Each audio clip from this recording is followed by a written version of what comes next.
About 6 months in, I realized I was providing them with something I was not providing myself, stability. This ultimately led me to want to pursue teaching. Being able to provide a child with stability is the ultimate thing you could give them. About 2 years after gaining custody of my brother and sister, my mother was released from jail and took custody back of them, ultimately allowing me to focus on myself.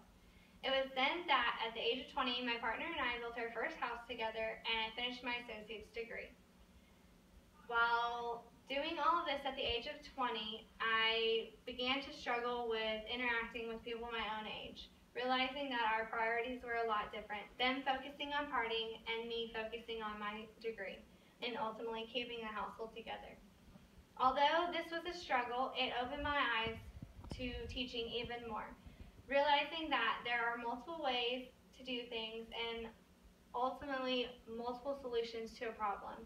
I was not only trying to change their minds, but I was trying to open them. Being able to provide an open mind to a student is essentially the best thing you could give them to face reality. Although I have been through a lot in 22 years, all of these things have shaped me into the person I am today. I would say that my life could be described in one sentence. Although it didn't go as planned, that's okay.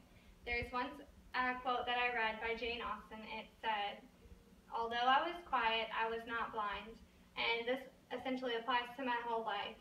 Being young and unable to provide for myself and being without, I had to grow up very quickly, not being taught or shown very many things, but my environment showed me a lot, and I was able to pick up on these things and apply it to my life.